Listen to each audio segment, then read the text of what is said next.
It is an honor tonight to welcome former U.S. Ambassador to the United Nations, Samantha Power, for a live taping of the Axe Files with our very own IOP Director, David Axelrod.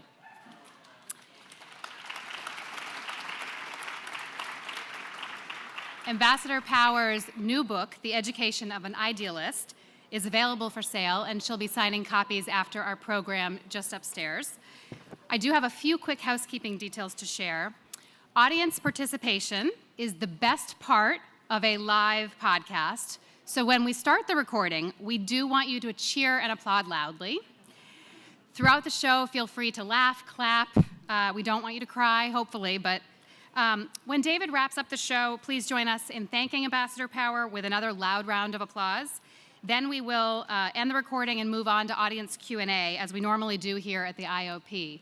The microphone is just over there. I do want you to know that your questions will not be part of the podcast. The one thing that we don't want to hear during the podcast is a cell phone ringing. So please triple check to make sure now that your phones are off. And in just a moment, you're going to hear a formal introduction from Andrew Simon. After Andrew speaks, we'll start the recording, so that's when we want you to start the loud cheering. Andrew is a second year from Pennsylvania, studying public policy and economics. In addition to his work as the IOP's speaker series intern putting on programmings like this, Andrew is deeply involved in the university's Model UN programming. He both competes for UChicago's team and runs a committee for the university's college conference. Please join me in welcoming him to the podium.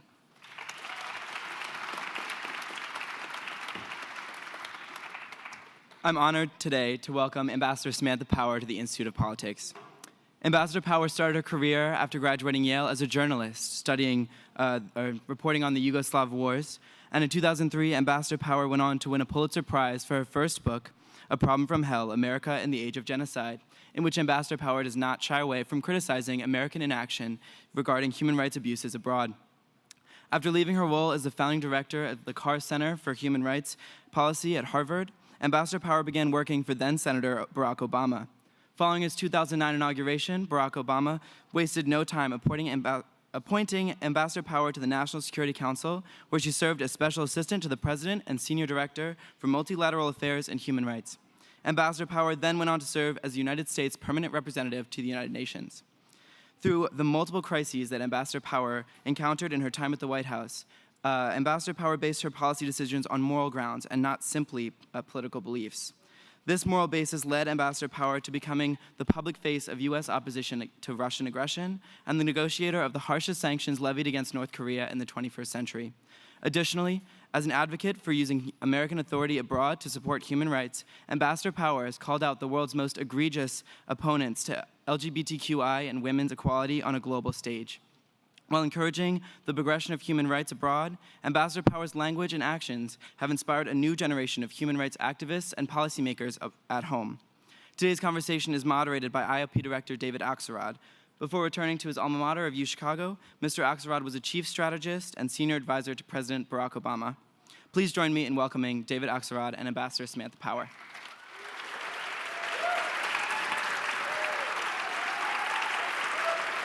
Samantha Power, so good to have you here on a chilly winter night. I know you're from Boston, you're used to that. Absolutely, great to be here. So before we get to your story, which is so beautifully told in your new book, The Education of an Idealist, I want to talk to you about what's going on right now, because you must have very strong feelings. That, as we sit here today, tomorrow impeachment hearings begin. And the first witness is an ambassador, Bill Taylor, who you knew and worked with on the Ukraine issue. Down 1600 Pennsylvania Avenue, President Erdogan will be visiting. And you've had your experiences with him as well. So first, let's deal with the Ukraine situation. And what insights can you give us into Taylor and your general observations of the whole issue that's led to this impeachment?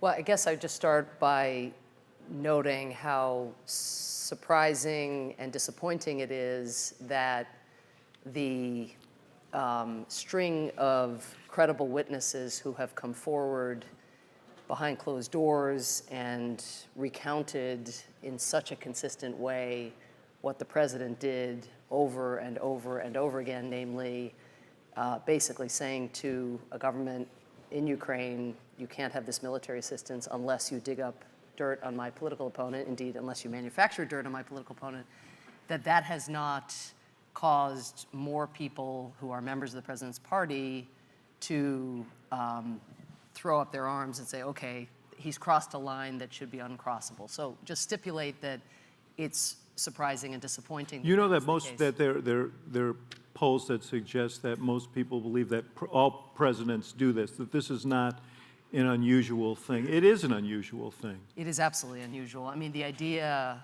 of bringing a foreign government in any way into your own domestic political fortunes. I mean, I remember in my last year, and we'll come to Bill Taylor in a second, but my last year in office when President Trump, when candidate Trump was running and was threatening a Muslim ban, you remember this, and I very much felt that representing the United States at the United Nations, dealing with Muslim nations, I wanted to come out very forcefully and say, this is a terrible idea, you know, this is un-American, this would be bad for our national security, it's an affront to our values.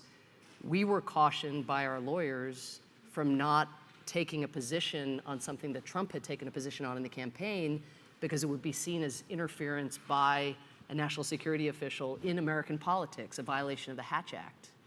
And that's on an issue that was arguably undermining our national security, even though it was only an American presidential candidate who was Well, you'd be doing much the harming. happier if you were working there now because these rules don't seem to apply as much. So. No, indeed, absolutely. But what you see, and in a way, the performance or the testimonies of the career civil servants and foreign service officers, it's as if they are the keepers of the rules, they are the keepers of institutional memory, they are the keepers of the rule of law. And so they are sort of stoically going forward, their own careers jeopardized, or indeed in a couple cases maybe even ended, by the fact that they just refuse to say that the old rules don't apply. They refuse to say that just because a president wants it enough for himself, that makes it okay. They refuse to agree with it. So Bill Taylor, what I would expect. Well, let me just say, that's an you said you're depressed by the one piece.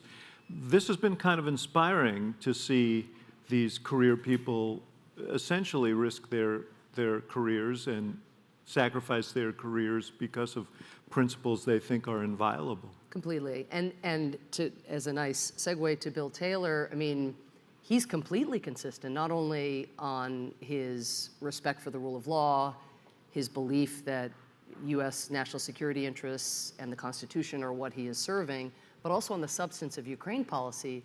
Bill Taylor dissented from President Obama's approach, one dimension of President Obama's approach to Ukraine, because he believed that it was in America's interests for us to be providing more significant weaponry to the Ukrainians in light of what Russia was doing to Ukraine and potentially to the international order more President generally. Obama didn't believe that lethal weapons. He was skeptical. He thought that Putin would always have, would always be prepared to go further, and that it would just potentially inflame Putin to go further still without actually leveling the playing field in the way that the Ukrainians What did you wanted. think about that, by the way? I was more on Taylor's side, Yeah. but insofar as I thought that Ukrainians were in the best position to judge the escalatory risks, because it was the escalation would affect them the most, and so I was inclined to be deferential. Vice President Biden also was very much of that view, and that Putin was getting, it just seemed in multiple theaters that he was getting more and more emboldened, and then that was a place, you know, to provide very quickly defensive weaponry, and then again to give them the means to be able to defend themselves, which required going a little further. But again, President Obama had a very reasonable argument on his side, and there was just a healthy debate about national interest. At no point did it enter anybody's mind, oh, this is about Barack Obama, right? It was about different good faith beliefs about how we would support the Ukrainians, how we would advance our U.S. foreign policy interests. The idea that that at any point of our foreign policy discussions on any topic, that Barack Obama's own political welfare would have been driving the discussion, it's just so foreign and so unthinkable. So Taylor, again, a professional's professional. I suspect he will be unflappable in the face of what comes at him. Very stoic. West Point graduate. As it happens, he's been through far worse. Fought in Vietnam. Far worse than what he's going to be subjected to, in the coming days. And I think he recognizes that he has the law and tradition and fundamentally sort of a majority, if not on the narrow question of impeachment, a majority of the people in this country agree with the core fact that your job as a public servant, as a civil servant, is to serve the Constitution and serve the country and not serve the parochial interests of one person. Defenders of the president make the argument that he gets to make American foreign policy, and therefore these unelected bureaucrats can't substitute their judgment for his judgment. We'll probably hear some of that in the next few days. Yeah, and when you look back at what Trump has been doing since he came into office, sort of disparaging the what he calls the deep state, referring to all civil servants, officers, foreign service officers, intelligence officers, generically as Obama holdovers. And I can tell you as one who, again, had a team of 150 civil service officers, foreign service officers, and intelligence service officers working for me at the U.S. mission to the UN, the notion of me ever thinking of them as Bush holdovers is so, again, foreign and strange. But when you look back at Trump's disparagement, you almost think he was laying a foundation for this, right? It's like, how do you disqualify the individuals who are going to be watching me day to day, my every move? They're going to be, I'm stuck with them on my phone calls. I wish I could just make phone calls on my cell phone without anybody listening, and which I will sometimes do. Only Putin will be listening, and maybe President Xi as well, but from China. But it's almost as if he was sort of aware that there were these guardians of the Constitution, these guardians of the rule of law, and so preemptively to try to, again, disparage them and make them seem political before they'd even, perform their duties. So what are the long-term implications of that? First, for that group of men and women who are career employees of the Foreign Service, of the State Department, some who work at the United Nations. How does this impact on them, and what are the implications moving forward for those institutions? Well, I think it's sort of complicated, I think, in the moment, because on the one hand, there's a chilling effect, of course, but there's been a chilling effect from day one, January 20th, 2017. I mean, anybody who has raised dissent, including even John Bolton, Trump's own handpicked national security advisor, as soon as you disagree with the president enough times where he's like, I'm not getting what I want people to agree with me, that isn't good for your career. That's not adaptive in this Trump. Are you surprised, by the way, to see Bolton emerge here as kind of, he has been extolled by a lot of the people in the process for having stood up and said, this is not right, talk to the lawyers, we're call Rudy Giuliani. Yeah, I mean, I think that Trump had served in multiple Republican administrations. Bolton had served in multiple Republican administrations and had never seen anything like it, and probably felt while he was there that he was a guardrail.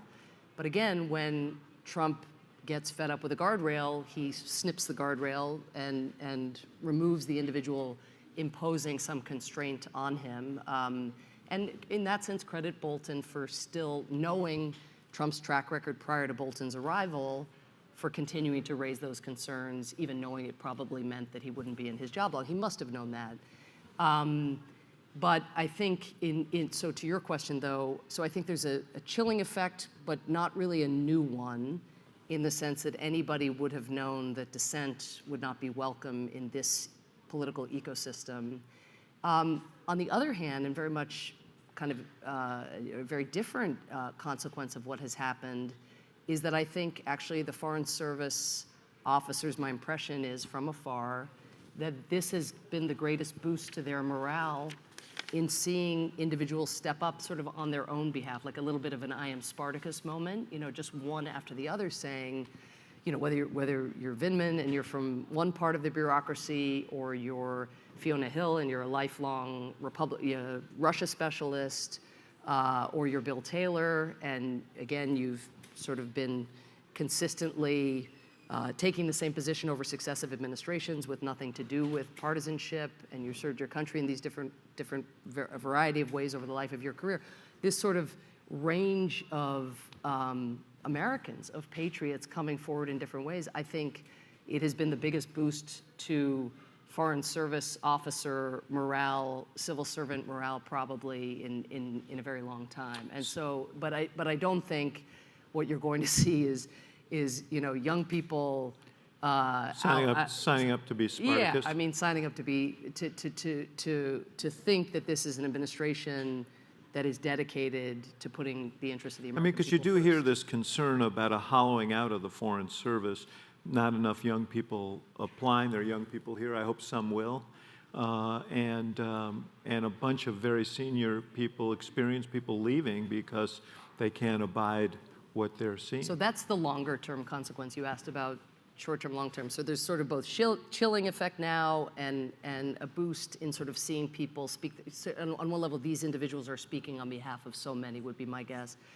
But longer term, the hollowing out of expertise. I mean, when I think about the staffing that I received as UN ambassador, and the staffing that Ambassador Rice received before me, and even that Ambassador Haley received after me, because so basically, as I write in the book, virtually everybody stayed on who was a career employee, even though they might not have been all that pleased with the prospect of ripping up the Paris Agreement, which they'd worked on climate change, or ripping up the Iran nuclear deal, which they might have worked on.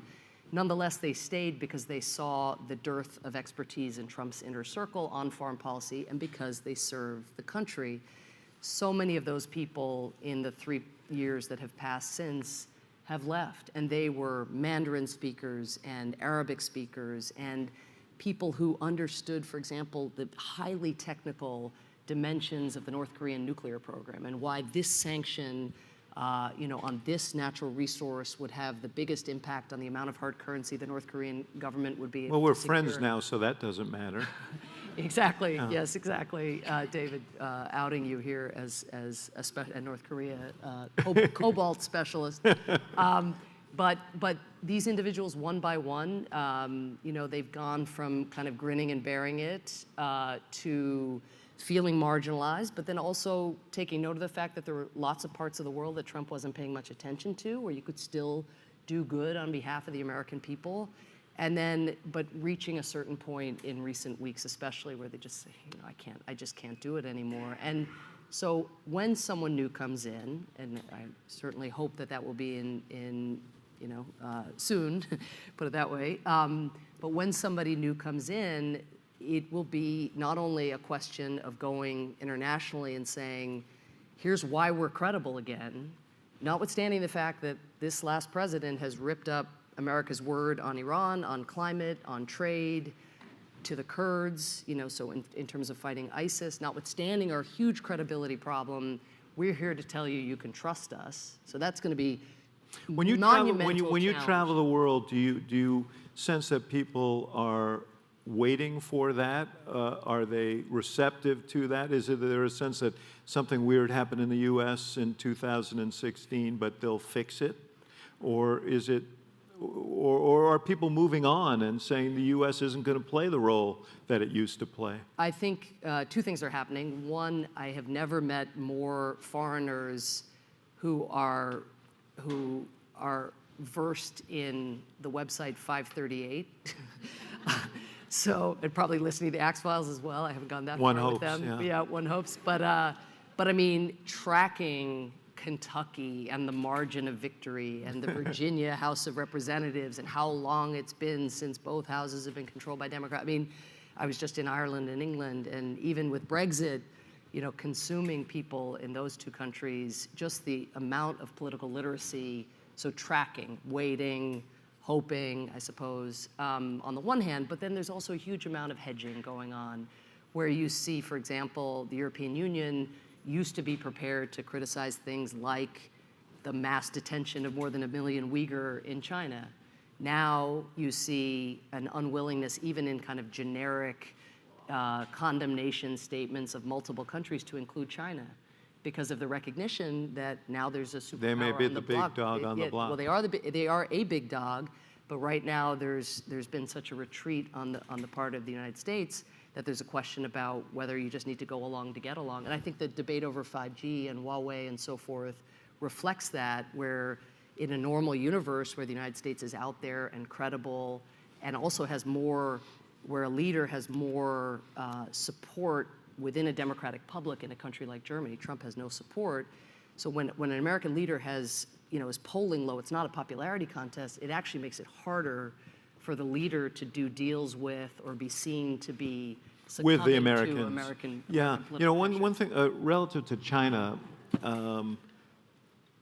democracy is not just ours, but other. I mean, the Brits can watch 538, but they got some problems of their own over there, and democracy's being challenged. I have some theories as to why now and what's going on, but the Chinese are now holding themselves up as a model of what can work in the 21st century, that these democratic regimes aren't agile enough. They're too burdened by their own processes to actually compete, and they're kind of selling an authoritarian model.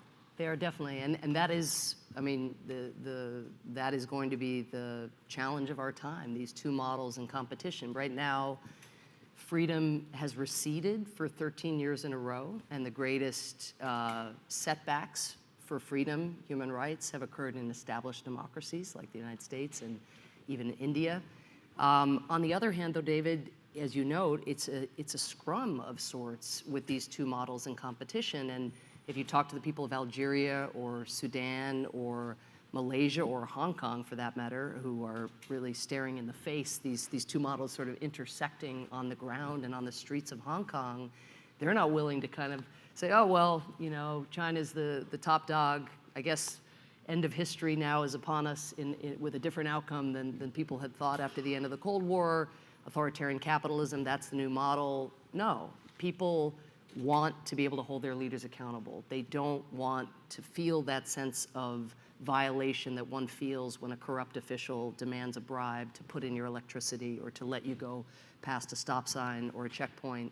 And so all around the world, you're seeing people voting with their feet in the interests of greater accountability and in the demand for leadership, whatever the regime type, but leadership that delivers for their citizens. And the Chinese model, for all of its sort of miraculousness in terms of the number of people pulled out of poverty, it's an extremely brittle model. I mean, again, imagine the long-term prospects of a system in which loyalty gets rewarded more than merit, in which if you raise dissent, even internally, that could be a recipe. I mean, we see it now with the Trump-Bolton dynamic and elsewhere within our own system. But if you don't have a merit-based system, if people are afraid that by being critical of a decision you have made, where that sycophancy is a recipe for career success, again, we know from our own little experiment in that we're having to live through right now, that's not auspicious over time. And it's hard to imagine innovation prospering, again, over time in a climate where freedom of speech is so stultified. Yeah. So it's brittle. And what we need is a fair competition, right? That model Well, will in be that out there. sense, And how America navigates this period is going to be important to others around the world who are looking to America to live up to its best self. yeah, and to your question earlier, because I think it's the core question, right, is what will happen even after Trump? Will the credibility deficit so sort of overshadow the relief that people have to be dealing with countries whose leaders tell the truth and who are not out for their own personal enrichment? I think it's complicated. I think that what I hear a lot is, look, even after Trump, you'll still always be the country that elected Trump. And so what are you going to show us that indicates that, let's say we do a new Iran deal, that deal won't be supplanted by some future leader? In other words, are you just rejecting Trump, or are you rejecting Trumpism and the kind of nationalism and the xenophobia and the great skepticism of international cooperation that this administration represents? And I think that's where one can't get greedy, or complacent about the coming election, but the margin of victory, if there is a victory for the opposition, for the Democrats, that margin will be part of our argument for why it isn't just one man who has been rejected. The fever has broken, and America is back. Yeah. You probably whoever runs against the president will have a substantial margin, but they may not get elected president. So try and explain that to your friends overseas. Exactly. But that's not easy. So down the street will be President Erdogan tomorrow, just weeks after he overran the Kurds with our assent, after America withdrew, after the U.S. withdrew its forces there. What message does that send?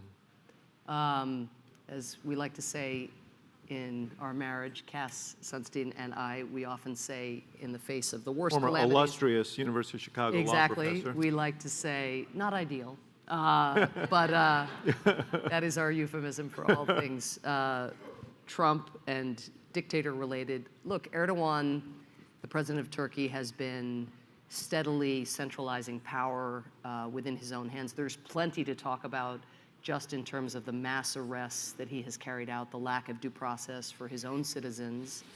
The one area on which we had managed to cooperate was against ISIS, first under the Obama administration, and then carried forward by President Trump. And on that, Erdogan's own, and by the way, this decision he made to go into northern Syria occurred in the wake of having suffered his worst electoral defeat in nearly a decade, an electoral defeat in Istanbul, where he actually tried to manipulate the results, having lost, back to the point about freedom still being championed around the world. He was defeated handily, or he was defeated by a sufficient margin that he should have accepted defeat, or his party was, and then he called for a revote so he could manipulate the results, and he lost the second time by a margin 60 times that of the first time. So again, people are voting with their feet and at the ballot box to reject the kind of Erdogan model all around the world, including in Erdogan's own backyard.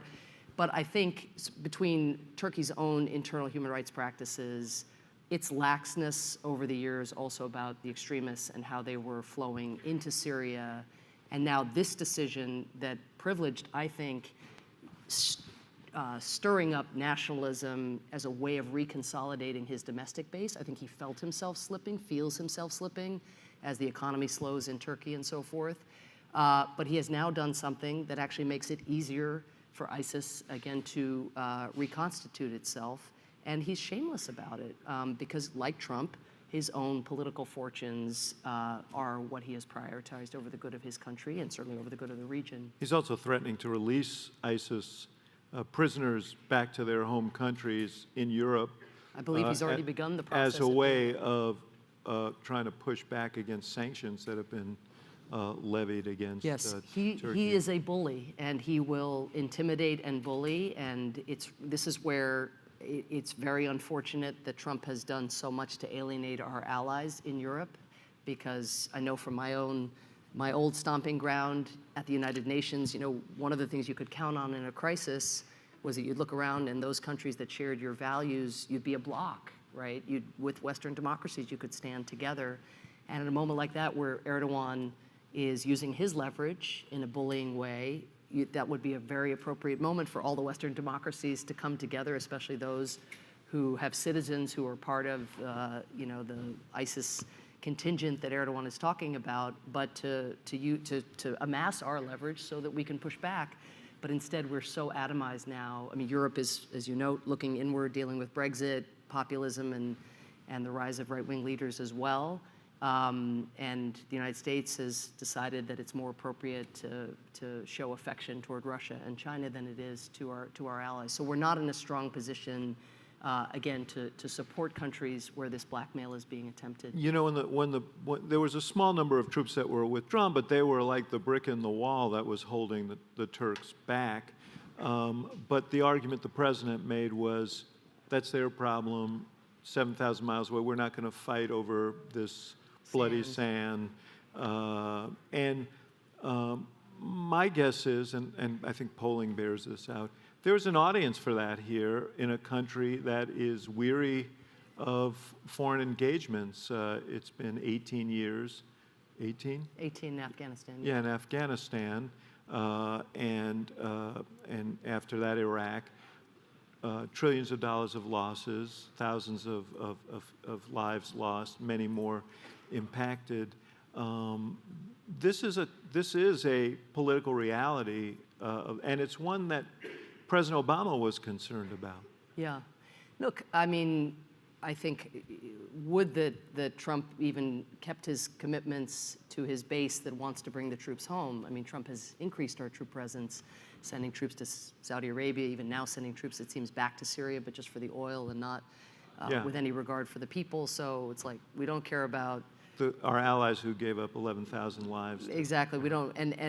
Again, the longer term problem with what he's done now with our anti-ISIS coalition is that one way of responding to the fatigue that exists on the left and the right in this country, I mean, really in the public as a whole, and especially among the families who've been asked to bear this burden more than the rest of us, but one way to respond to that and yet still prevent terrorist threats to the United States is to outsource some of the ground fighting to local forces, whether the Iraqis in Iraq, where you have an army, or what we did in Syria, unable to partner with a regime that gasses its people, is to partner with these local ground forces, the Syrian Defense but Forces. they're not going to come with you. But my point is, again, now once you've broken your word, this outsourcing model, which has downsides as well, because you don't have complete command and control, and it's not like these forces have been trained, for a long time, according to the Geneva Conventions. And again, there are lots of perils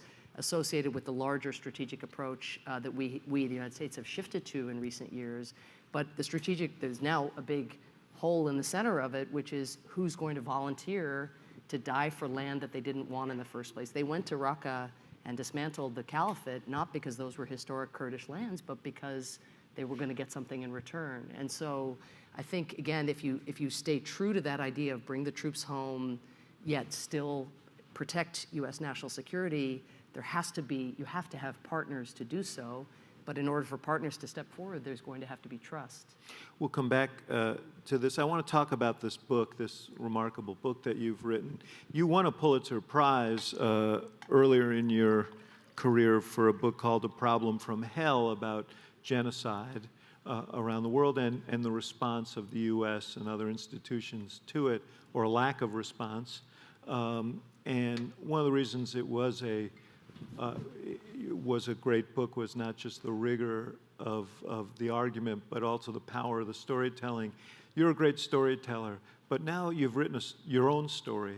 What is the difference between writing your own story and really diving deeply into your own experiences and writing about other people's experiences?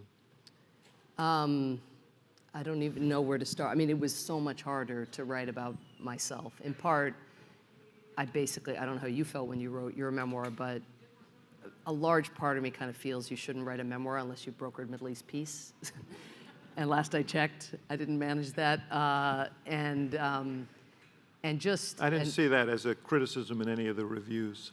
No. Interesting. No, it's funny how conditioned we are for the narcissism of former American government officials to come out and tell their own stories as if it's the most obvious. Yeah, but your thing to story do. is a very human story. I mean, human, the public piece of your story is fascinating. The private piece is just really moving. You're an immigrant. You grew up in Ireland. You spent the first 9 years of your life in Ireland, much of it in a tavern. I call them pubs, David. Pubs. I'm translating for the audience. Tavern. Is that the Hyde Park? We call them a bar. Tavern. We call them in a bar. A bar. We're in a bar. So your dad was a heavy drinker. Yes. This was the source of tension between your parents. And ultimately, your mom took you and your brother and fled. And there were scenes where you went back. There was one particularly arresting scene where your parents were arguing about whether you were going to come home with your mom back to the U.S. or stay with your dad. And you were forced to choose, stand there in the door and choose. Yeah, It kind of ripped me up me too. to read that. No, I understand, but Yeah. I mean, to have to relive that when you wrote it must have been painful and difficult. You know what was really hard is that the truth is, what ended up happening in the wake of that scene is my father died very suddenly, or at least to me was very suddenly after we left Ireland, and I, in effect, chose my mother in that moment. He began drinking even more, and his alcoholism got the better of him, and he really just alone deteriorated terribly. And so when I got word that he died, it of course, I felt, and I write about this in the book, I felt responsible in one way, but it made me savor the people that I had in my life who were still alive, like just be so grateful that I still had my mother, and we were talking about this earlier, just every time the phone rang at a weird time, assuming that maybe something terrible had happened even to my mother, and so it just made me appreciative of what I had, but it also made me not ask too many questions about the past because I didn't want to cause, to drudge all of this up. My mother felt guilty enough about what ended up happening with my father. And so this book, in a way, all these years later, ended up being an excuse for me to go back to my father's girlfriend at the time that he died, to his sister, to the people at the pub. Like, guys, what were you thinking? You mean the nothing tavern. to be Yeah. the tavern. And so in a way, writing the book, it ends up being a great blessing for me because I got to dig into questions where even all these years later, I kind of was feeling responsible, and only when you, no matter, even after years of therapy, still have that sense that so many grown-up children have that they could have done more. And only by really digging into it do you, and especially now having two young children of my own, do I sort of really, I think, fully appreciate how young I was and how little agency a child has. But for choosing to tell this story in as honest a way as I can, in as accessible a way as I can, particularly for young people. I mean, just traveling around these last weeks talking to young people in particular about the book, I'd expected to spend a ton of time talking about, Syria and the question of whether I resign or not resign, or of the Ebola response or climate change. And it's amazing how many people now come at the story, telling me about something that they felt responsible for in their childhood and how much they had struggled to forgive themselves. Or I write a lot about my anxiety, which is something I carry, which, of course, as a seemingly fully functional person, people are very surprised by, and then that opens up. It's a gateway you have to essentially discuss. panic attacks where you would find it hard to breathe. Yeah. Lungers, you call it. Lungers, exactly. Okay, I'm not.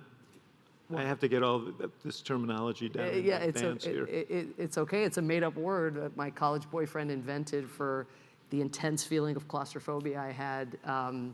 Which he, of course, took personally, but was more a product of some of the demons I was carrying. And so lungers, I was just in Ireland last week, and I did an interview with some women, and we were talking policy and women's empowerment, LGBT rights, and so forth. The interview ended, and two of the women are like, I had lungers, and I never knew what to call it before, and because it isn't quite panic attack, although that's what it sounds like to the people who don't have lungers. But it's just a sort of constriction in your chest that where you just feel kind of things closing in. And so, as one who's out being a war correspondent and an activist and a Harvard professor, and somehow managed to be part of the Obama administration, I think people don't expect all of this to be on the page. And what's nice is I think it has the chance, at least, to render this world that you and I have been privileged to be a part of more accessible. If you're just the sum of the CV you happen to amass by the middle of your career, the end of your career, that's one point of entry for a young person. But if you're all of the doubts and issues you confront along the way, I think that's a much more potentially at least, much more relatable story. So that, The- that was the why other I thing- opened up that much. The other thing I appreciated was you also opened up about there is a certain pathology to power and being around power, and even in a healthy White House, not to make invidious comparisons, but even in a healthy White House, you know who gets into what meeting and whose idea gets adopted and how the principal, in this case the president, reacts to people in the room and so on. You captured all of that and how one interprets it. And I think that was really valuable to give people a sense of what it is actually like to be in those places. Anyway, you moved first to Pittsburgh, then to Atlanta. You became kind of a jock, played a lot of sports. You're a fanatical baseball fan to this day. You went to Yale, and you were sort of drifting along and going down. You had an internship, I think, at a TV station, I think, CBS, yeah. doing sports, and you saw the scene in Tiananmen Square. Yeah, I was taking notes on a Braves-Giants game, San Francisco Giants. These were the lean years for the Atlanta Braves. Many errors were committed, and my job was to sort of track the errors in order to cut the sports highlights for the evening news as an intern. Occasional home run or a good play as well, dance in the stands.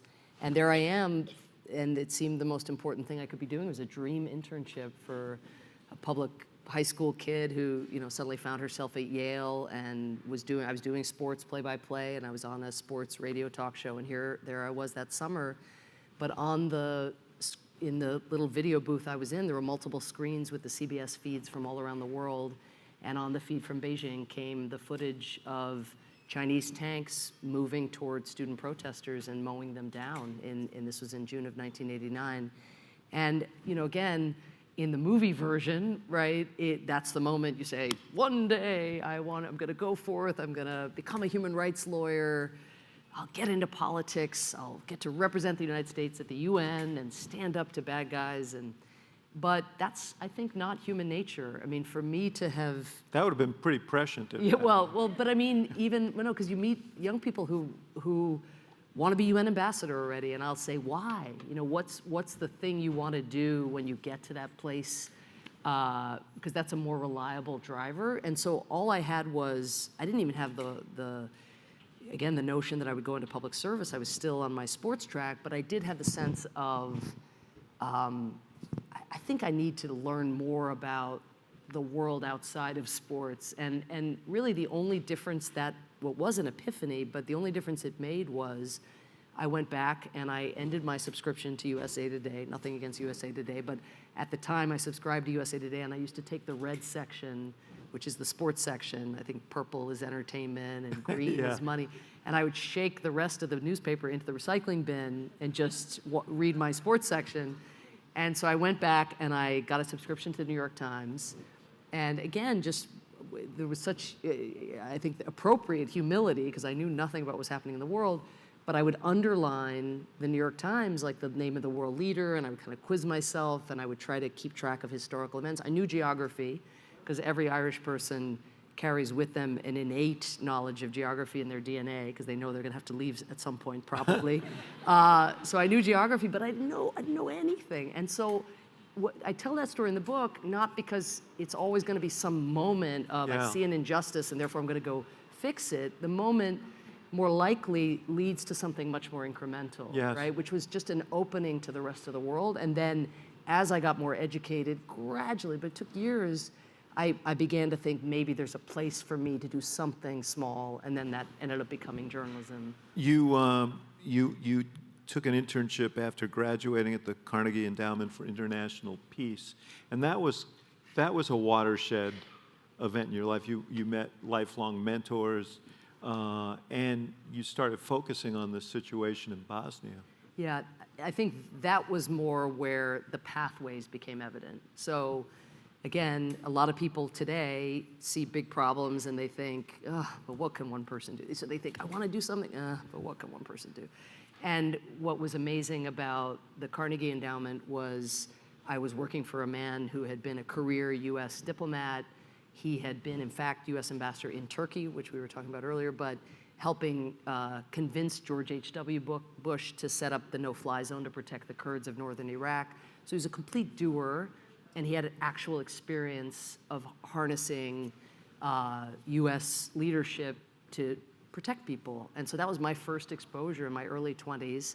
He was consumed with what was happening in Bosnia, and just by being kind of his coffee pourer, he called me Susan for the entire time I interned for him practically, might still call me Susan, but, and I'm still very close to him. But, you know, it wasn't like I was doing such important work by any means, but I was in watching him, you know, I was hearing about, you know, that was a life, right? And it wasn't one I thought about going into to be a diplomat, and I mean, it would have been so grandiose to think in those terms. Then there was the think tank life of people who tried to be analytic in a kind of contemporary way. Then there were historians who were passing through, there were op-ed writers, there were war correspondents, there were aid workers, there were people helping refugees.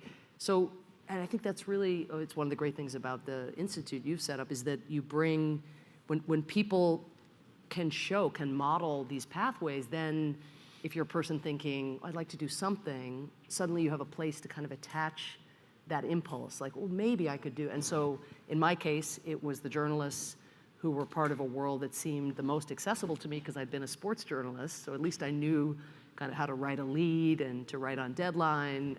The fact that I'd covered women's volleyball and then was seeking to become a war correspondent was a detail. A leap, yeah. A small detail, but it did matter that I at least, you know, that was at least the only pathway it seemed like I had an even plausible case to make that I could do something. So I went over and became a war correspondent. Yes, but I think the way you became a war correspondent is worthy of note.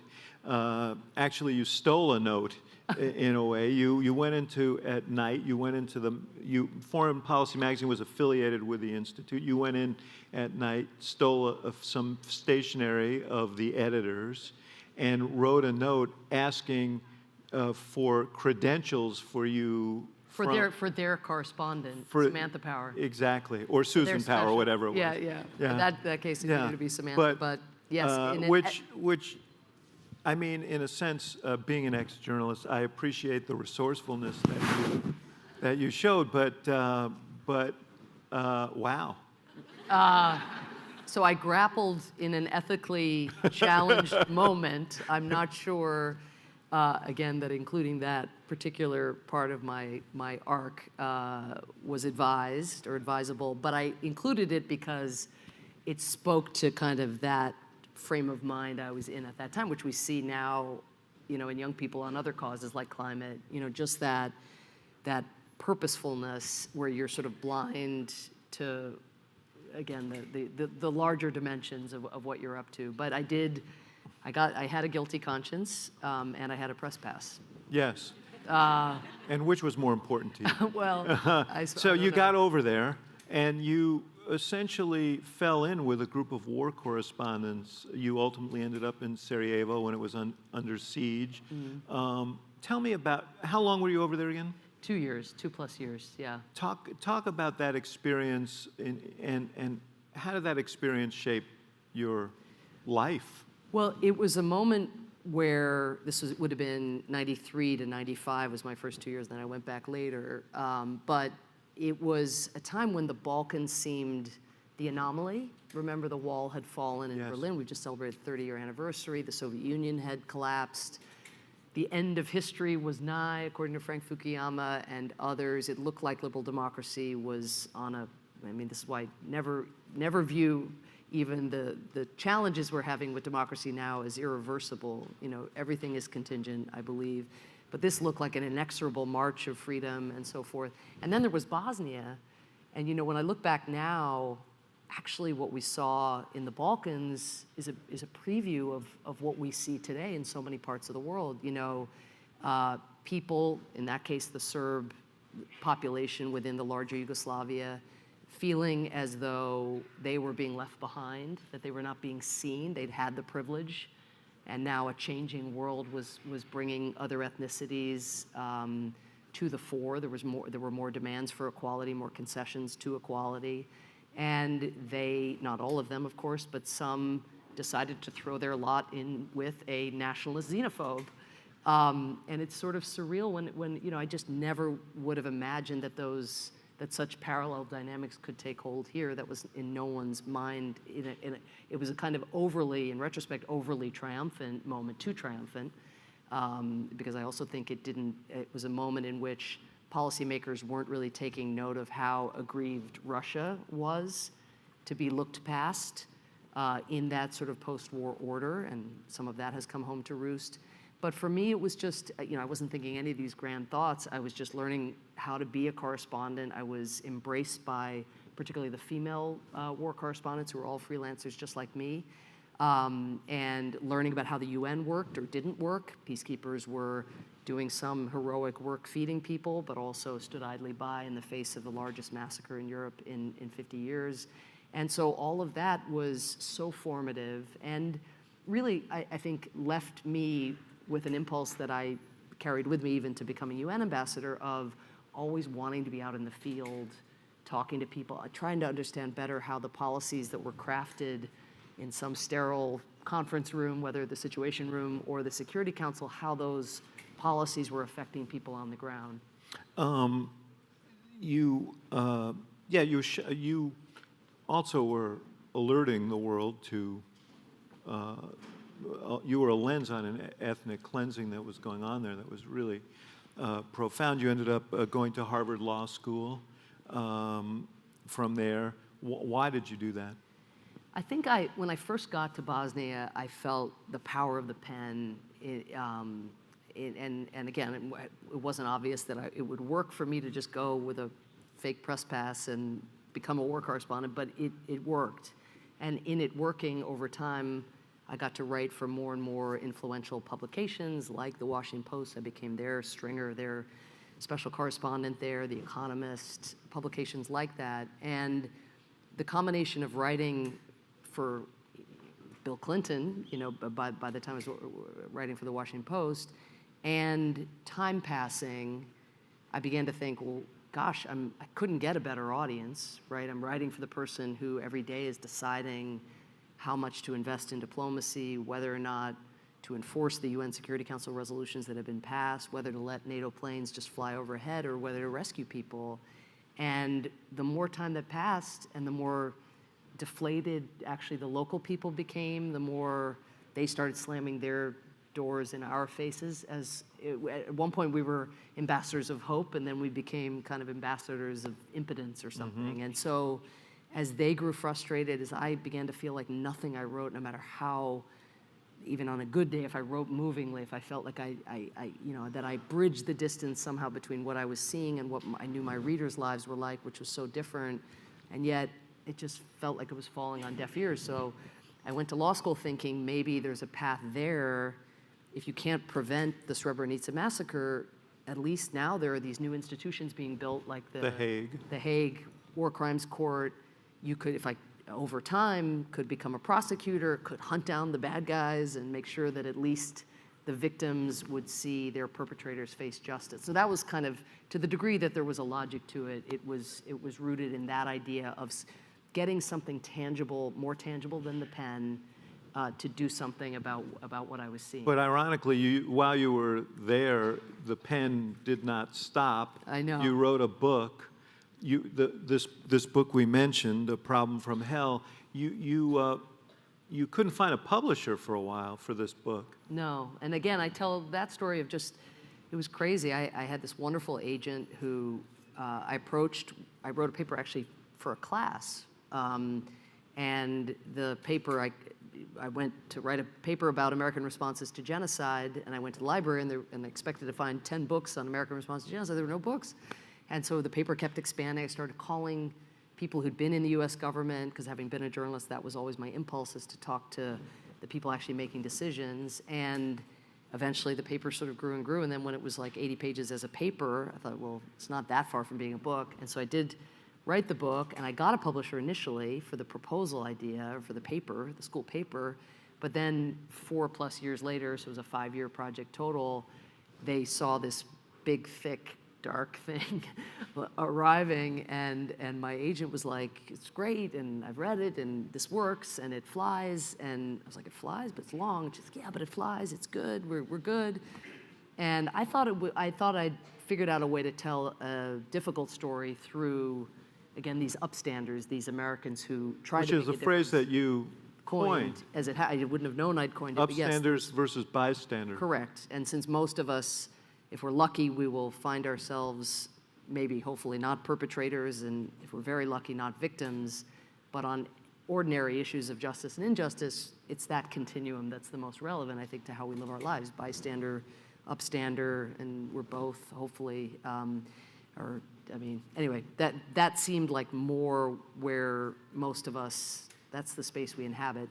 So my agent said, great, we'll send it to the publisher we have, and then the publisher we had said, it's really long and really about genocide.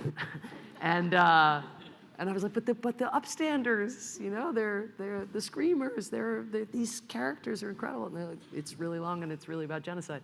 So my agent, who's Didn't lend itself to a musical. no, it did not. No. But my agent's very British, and so I tell the story in the book I had an answering machine way back then, and I would come home from work, because by then I'd graduated from law school and was working, and there'd be the blinking light, and I'd run to my answering machine, and there'd be usually more than one, but she'd say, Houghton Mifflin, pass. Farrar Straus, pass. Random House, pass. And it was just Picador, pass.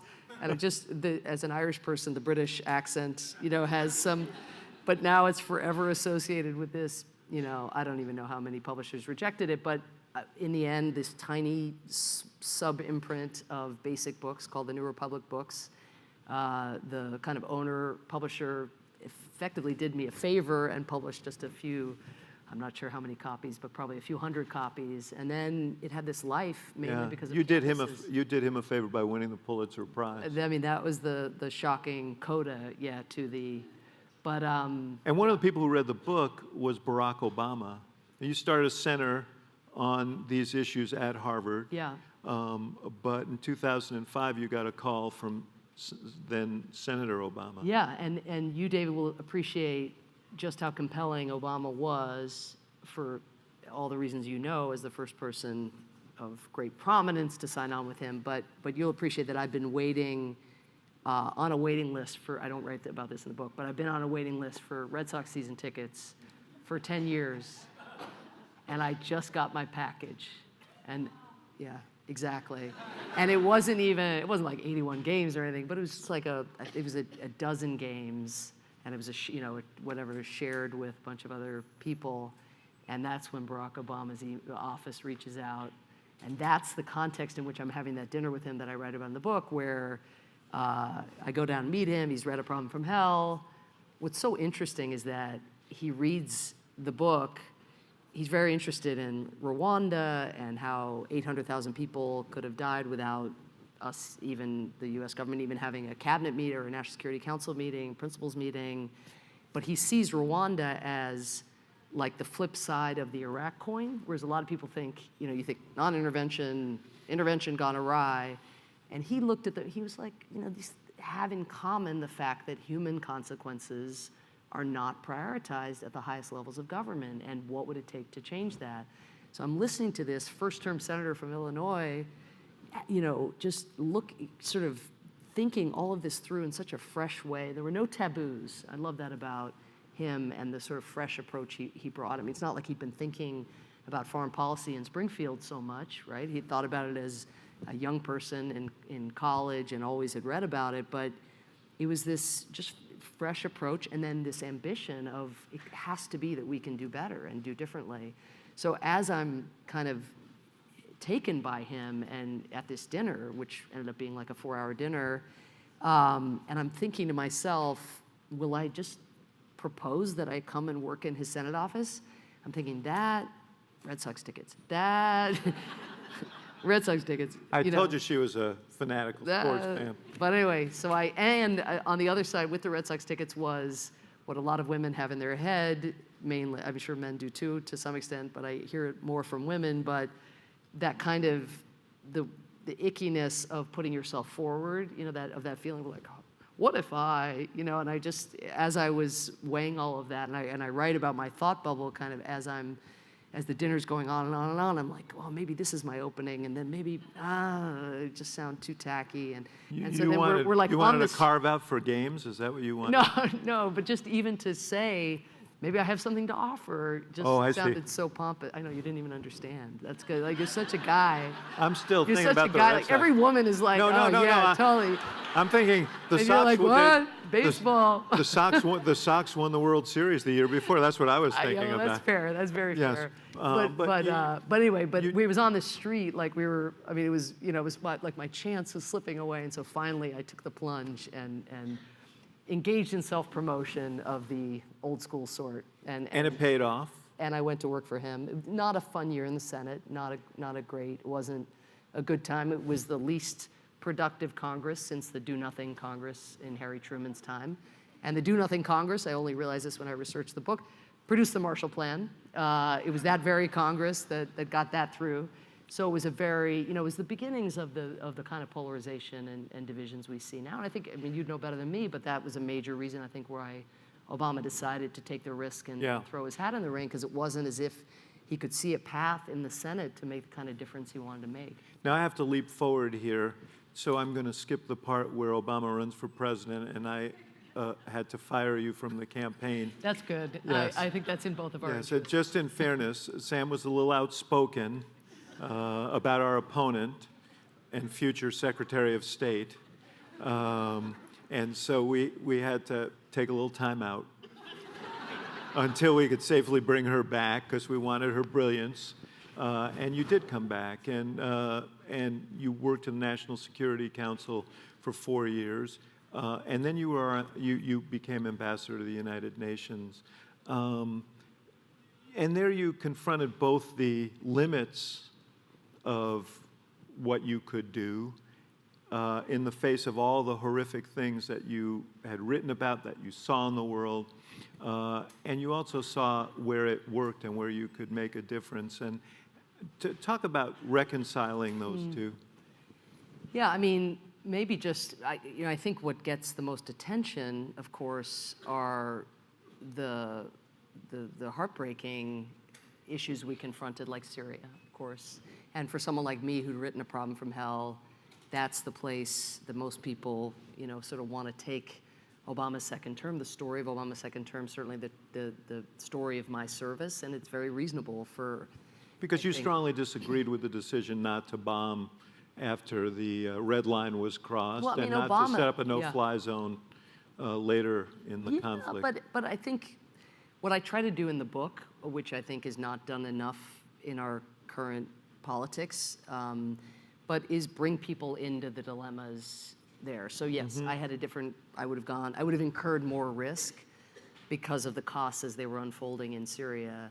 And he was concerned about, the lesson he took away from Iraq was, don't get into conflicts that you can't see the way out of, that don't become mired, that he felt the country couldn't take another conflict like that. And to your point earlier about the country he was governing is continuous with the country that we're in today, where people are really skeptical that especially U.S. military action, when uncoupled with a larger strategy, and we would have had a larger strategy in the way that I think the current administration doesn't in just about anything, but I think what I try to show is his position is very reasonable. I mean, he's Barack Obama. The plight of Syrian civilians was tearing him apart, I believe. Most of my most difficult conversations with him that sometimes became clashes were over Syria, where he'd say things like, we've all read your book, Samantha, in a quite an unusual, dismissive, for him, I think, way, and in front of other people, which is not ideal. But then he'd quickly recover and, was savvy about group dynamics and knew that if he left it there, that then you would lose your voice. I could lose my voice in meetings that where he wasn't in to buck me up. And he knew that anybody standing up on behalf of human rights, even under a administration led by him, that there's a lot of gravity cutting toward short-term expediencies, toward lots of military assistance to different regimes, irrespective of their human rights performance. And so he would have wanted me to maintain my credibility. So I tell My point is, it was complex. I would have incurred more risk. We didn't. I understand Because, why. I mean, in a sense, your lifelong passion was to protect people from the kinds of horrors that we were seeing on a Correct. massive scale Correct. in Syria. Correct. But again, at no point did I think his position was unreasonable. Not shockingly, because Barack Obama is eminently reasonable. Moreover, I've still felt, even on Syria, that there was good that I could do as UN ambassador, whether getting humanitarian assistance to some pocket of territory by working with the Russian ambassador, or trying to get a Syrian human rights lawyer out of jail. So I tried to fight within the internal process to get us to leverage our diplomacy and be more assertive, but failing, there was plenty to be done. And just you asked the question in both the constraints and the possibilities, because I think the possibilities and what we were able to do get a lot less attention. So I think it's worth noting that in being part of his administration, I had the unbelievable privilege of working for a president who bucked the domestic politics, where Democrats and Republicans were united in having a full-fledged freakout about Ebola. And what Obama did with projections of 1.4 million people getting infected in West Africa is he sent 3,000 troops and health workers into the eye of the storm, empowering me, John Kerry, our whole team, to then build a global coalition, leveraging, again, that American investment. And you put the question well, because this is an example of when the international system works, this is how it works. You have to have a catalytic first mover who's willing to put a lot of skin in the game, and then you have to have a lot of credibility and trust in the international system to then draw upon the resources of other countries, because it doesn't make it easy for them to send their health workers into the eye of the storm. And so we were able to get Cuba to send their medical Africa health corps, Malaysians to send tens of thousands of pairs of rubber gloves, the Brits to take lead on Sierra Leone as we took lead in Liberia. And it was really, it was not a perfect case study. Nothing ever will be in the world that is so messy. But it was a great example of U.S. leadership being leveraged to actually lower the burden in the end to the United States. The Paris Climate Treaty, again, it was just meant to be the floor of our commitments. It was meant to be something that hopefully we would build a successor to, maybe even within 5 years. But it was the first time China and India were willing to put themselves in a common framework with industrialized countries who they feel, not without reason, got to develop and pollute and emit, and then turn around before China and India have brought their populations out of poverty and turn and say, okay, now you have to do things our way, and even though we got to go to create a middle class, you don't get to fully do so, you have to make these sacrifices. But we got them to do that because the stakes of climate change are so high. And indeed, one of the stories I tell is an under-heralded decision that Obama made was, even though it looked like Hillary Clinton had a decent lead in the run-up to the 2016 election, in late 2015, Obama said, we have to inoculate the Paris Climate Treaty from a potential Trump or Republican victory, because Trump had threatened to pull out of Paris. And that means we have to bring that treaty into international force, make it international law, more quickly than any major international environmental treaty. So Kyoto, I think, took 9 years. Other treaties of that nature have taken more than a decade. And in 11 months, basically, we got 55% of the countries of the world who accounted for more than 55% of the emissions in the world to ratify the treaty, so that in the event Trump was elected, he may be able to pull out of Paris, which he began to try to do, or has done, I guess, on Monday of this week, although it won't take effect until election week next year. But he could do that, but in so doing, he couldn't unravel the entire international agreement. But these are just a couple examples. There are dozens of examples that don't get the headlines, and that's one of the reasons, because they don't get the headlines, the despair about whether America can do good in the world, I think, really is higher now than it has been since the Second World War. Before we go, I have to ask you about one of the most poignant relationships in this book is between, I think people would be surprised to hear, between you and Vitaly Churkin, the Russian ambassador to the UN. And tensions between our countries grew throughout your tenure there. The last speech you made at the UN was this blistering denunciation of the Russians for enabling the slaughter of Syrians. And yet you had a relationship that, continued throughout. Talk about that. Yeah, well, one of the people I quote in the book is someone I know Obama also likes, Reinhold Niebuhr, and he has this line about always seeing the error in your own truth and the truth in your opponent's error. And believe me, with the Russian ambassador, it was hard to keep my inner Niebuhr in line, but part of what explains the relationship, which I go into at some length, is I do think if we cease to be able to see the humanity in our foes, that there is something in there to work with. I think, I'm not sure where we go. I'm not sure how we mend things. I'm not sure how we cooperate on things. So some of it was just a basic sort of belief that we just have to keep trying. And he gave me lots of reasons to try, because he never gave up on US-Russian cooperation, even when it meant risking something, I think, for him in front of Putin, because Putin was tracking what he was doing at all times. So every time he's like, Samantha and I have hatched this compromise, right? That's a risk for him within his own system. So the fact that he was willing to continue to try to draw water from the stone is one of the things that made me keep trying as well.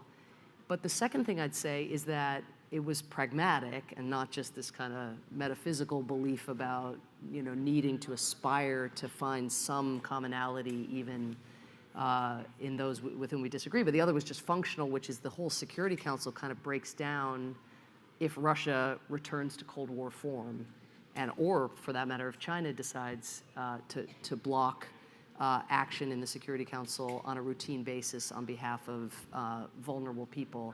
And so I didn't really have the luxury either of walking away.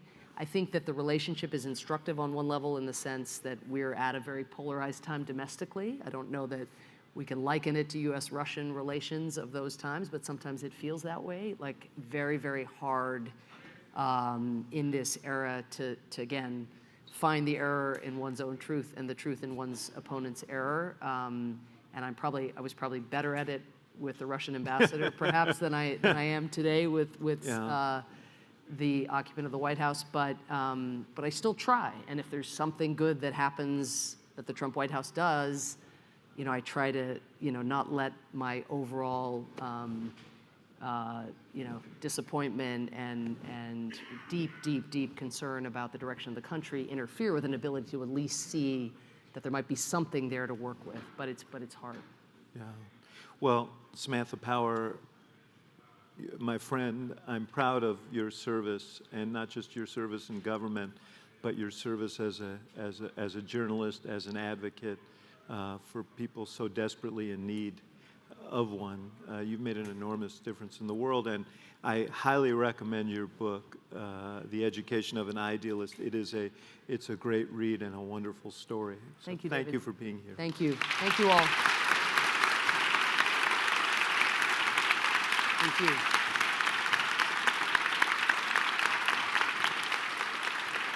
Thank you.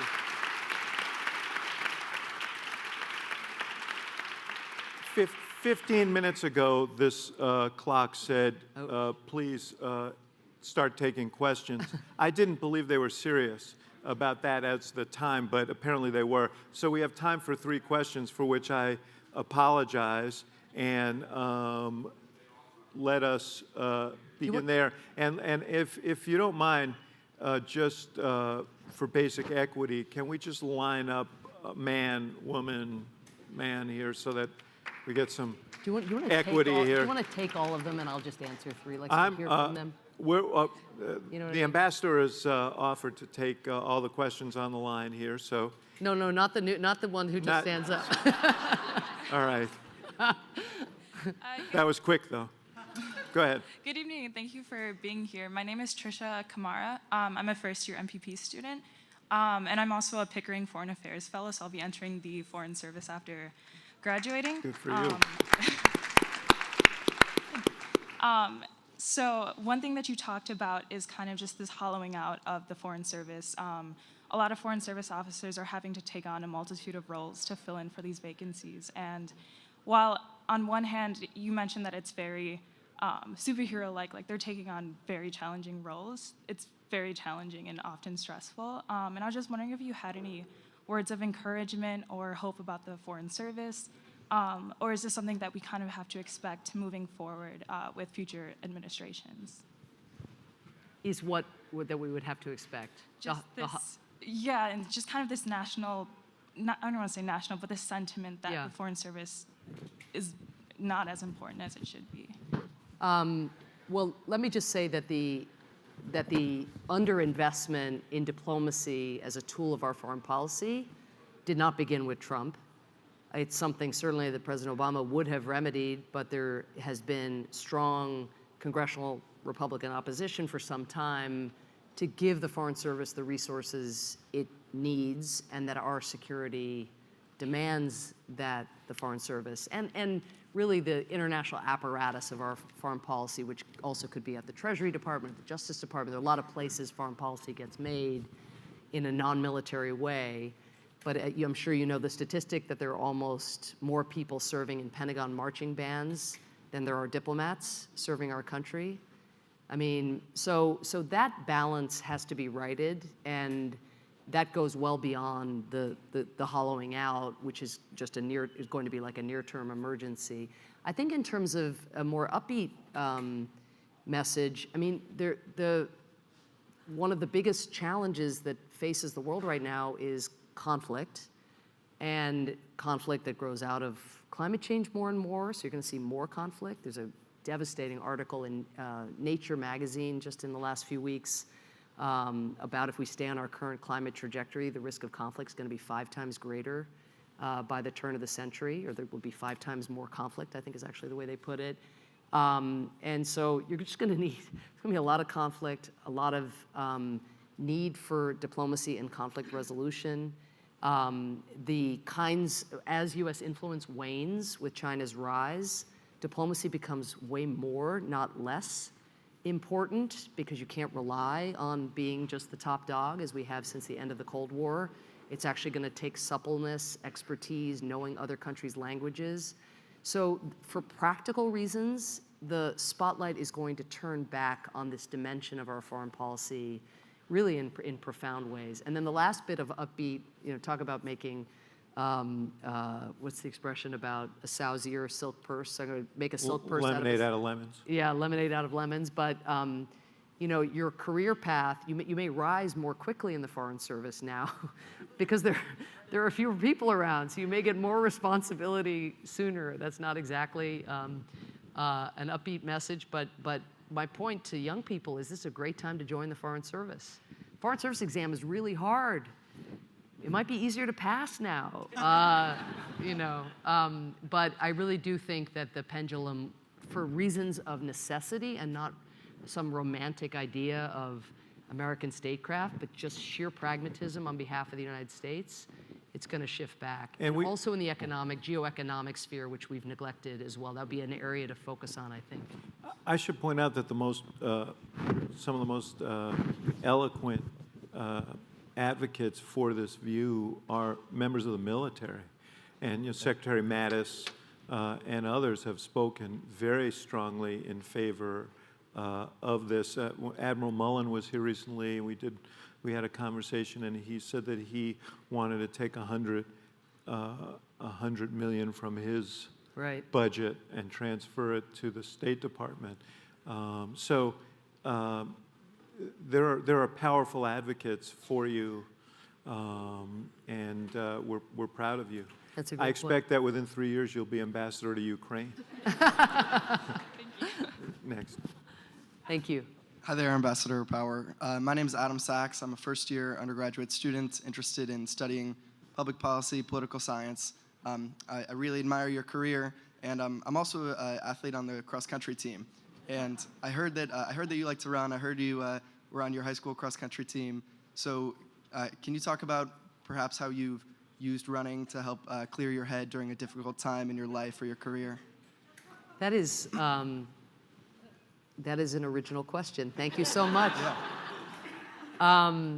Oh my gosh, running has been so important to me, in part because it's so efficient compared with the other sports I play. So I play basketball and I play squash. David also, even though I'm sure he doesn't advertise it, actually has an incredible jump shot.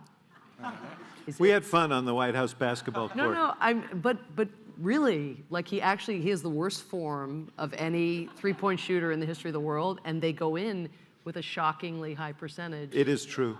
Is actually, both things are true. It is true. I don't like to talk about it, but it is true. But when you play other sports, in order to clear your head, in order to center yourself, you're dependent on your opponent and your teammates and there's just something about running, just sticking on your running shoes and just going out and grounding yourself. I think in life in general, just finding ways to keep yourself honest. I also kept a journal for most of my life.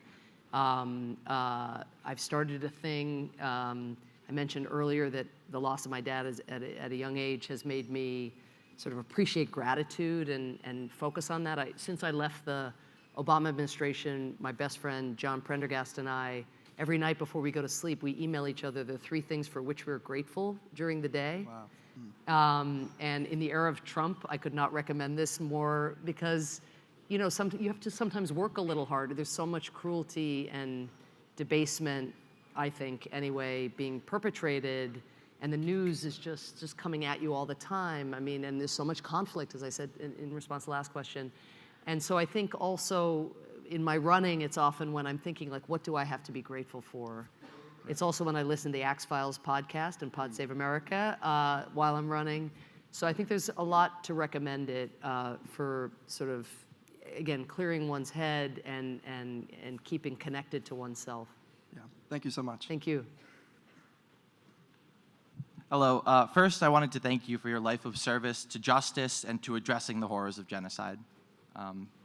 During Obama's campaign, he called the Armenian genocide undeniable.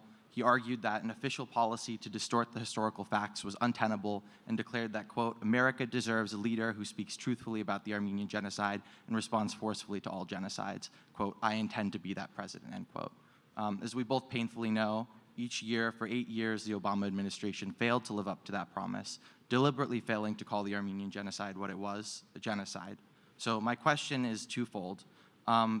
First, in a world where Biden, Warren, and many others are issuing a new generation of campaign promises, if Obama couldn't be brought to use the word genocide, even with you, a true champion of genocide recognition by his side, can anyone be trusted to?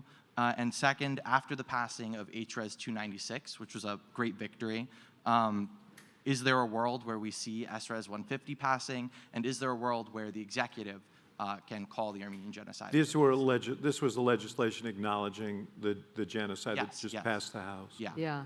Thank you so much for the question. As you may know, I write in the book about trying to ensure that we fulfill the promise that candidate Obama made. And I think when he made that promise, I mean, to be fair to him, I think he had every intention of keeping, I don't think it was one of those cynical, like whatever, and then I think what happened when he got into the White House, as I write, is, drawing our troops down from Iraq, but particularly the weight of the economic, I know it seems unrelated, but just the sense of chaos with these jobs being, which David would be able to speak to more than me, and being in all those meetings, but just the weight of getting us out of the economic hole that we were in. It was almost like the idea that just kind of risking almost like a flurry of instability of your own making, that was just sort of, it seemed like the wrong time. And if you don't do it then, and I argued this at the time, as you know, it was just going to get harder and harder. Because the way to have done it would have been to say to Erdogan on January 21st, I'm so sorry, this is coming, I can do it now, or I can do it on April 24th, Armenian Genocide Remembrance Day. Choose your poison, it's happening. And as you see, actually, in the wake of the House resolution, for all the Sturm und Drang about what Erdogan was going to do, he's coming like 2 weeks later for his White House visit. And it speaks to a larger truth that I think is really, really important to bear in mind. It's very hard to find the sweet spot, but there are 2 tendencies in American foreign policy, and again, I'm not pretending that this is easy to discern, but But one tendency is to overestimate America's leverage.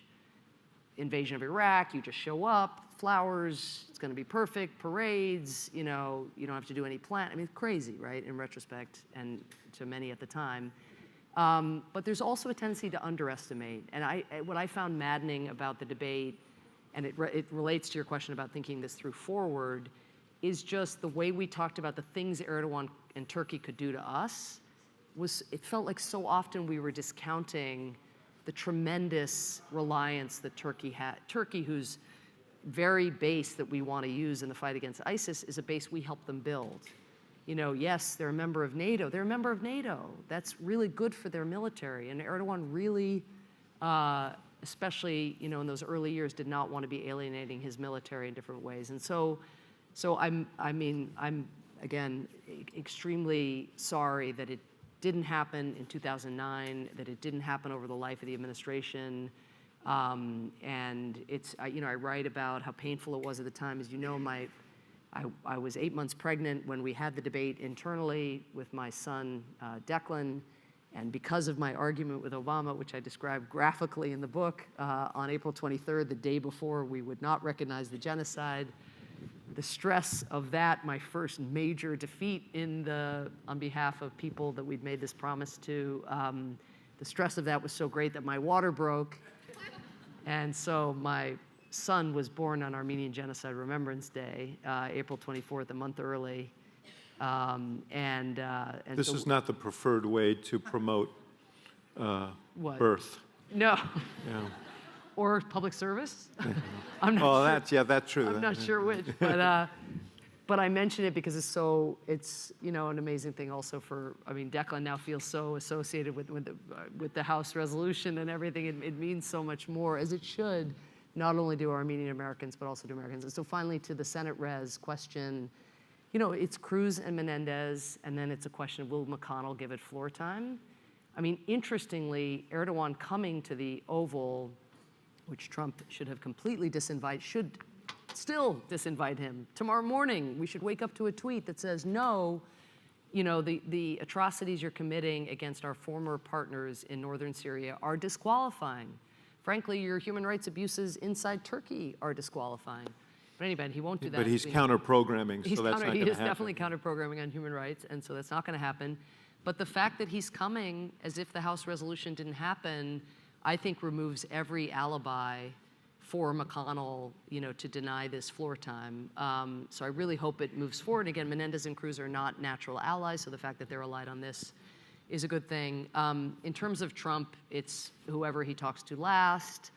If Erdogan, you know, seems to know, I mean, the algorithm 101 for how you get what you want with Trump is flattery. That seems to be the approach that Erdogan is taking.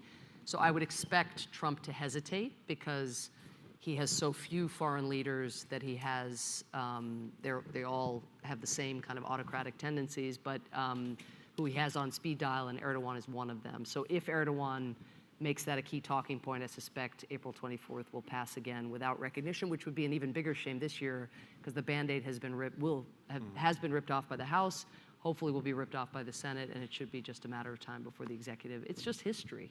And to require our diplomats, in effect, to contort and to use euphemisms, I mean, it's so un-American. Just in this place where people are studying for public service, read the book, which I think is available here upstairs when you're done. But part of what you learn from it is, and what Sam brings to life with such brilliance, is just how difficult it is to, you know, things that seem clear and obvious have to be balanced against other things that are clear and obvious. And that's why governing is such a monstrously difficult thing, because you have to make these judgments all the time. It's why presidency is such a difficult thing. And it really comes through, and this is one of those issues on which she really describes it in great relief. Yes. Thank you. Thank you. Hi, Ambassador. I'm Ellie Ryder. I'm a first-year MDiv student, and I'm avoiding my Foreign Service exam tonight. I wonder, like, You're avoiding it. I'm not studying. I'm saying I'm here. and I'm a former journalist. I wonder if you can talk about, like, you mentioned the global shifts across the world earlier in the evening, and I wonder if you can talk about how that will affect the power of the UN in power and scope and influence. Yeah, Thank you. it's a great question. I mean, the biggest shift, I think, well, I'd say the one shift I hope is temporary, which is the dissolution of that Western democratic bloc that I mentioned, which has been hugely influential in shaping the actions of the UN system as a whole, whether that's in having the UN system as a whole promoting women's empowerment as a reflection of again, the progress that has been made, insufficient progress, but progress that has been made for women in, advanced democracies, the way in which even LGBT rights, and this is another success story of the Obama years, not a panacea. LGBT people around the world are still facing horrific discrimination and violence, but nonetheless, to at least get LGBT rights considered human rights within the DNA of the UN gives them a weapon to use within their own domestic systems. So those kinds of advances where human rights as commonly understood but not universally understood get reflected within sort of what the Secretary General himself promotes, what the UN agencies promote, that's at risk if we are not united. And then my second point, and the larger point, is it's at risk anyway because of China's rise. And China's, right now, still more focused on its internal stability, on using its prowess at the UN as a shield to prevent anybody from butting into what they're doing to the Uyghurs, or the way that they're spying on their own people and creating citizen scores through artificial intelligence, which look at what you're buying and what you're reading and what your family members are reading to determine whether you can travel or get social services. I mean, this is scary Orwellian stuff. You will not hear UN human rights bodies saying nearly enough about them, in part because China, again, is now the #2 financer of the UN, and it's going to use its clout to block commentary and as much scrutiny as it can. It then goes further afield, and of course will use its clout on Taiwan and Hong Kong in the more immediate sphere, then on Burma, North Korea in different ways. But what you're starting to see for the first time, and this is accelerated by Trump's retreat from US leadership in so many areas, but especially on human rights, is China now beginning to try to change the rules of the road and the norms and the language in UN resolutions and instruments. And it's gradual, and it's like language you wouldn't even understand to be problematic it's not like human rights are bad. It's much more subtle, referencing state consent, sovereign consent.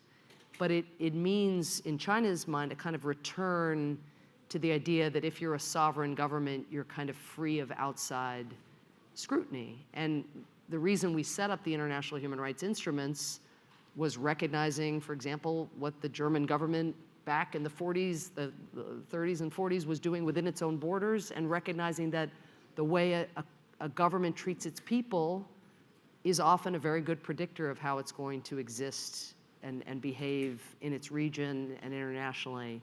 And so this throwback conception of sovereignty, which by the way is belied by Chinese actions beyond its borders like crazy, right? China's meddling everywhere with its economic diplomacy and leveraging its tools. They're not human rights tools, but leveraging its tools to seek outcomes that it wants in other countries.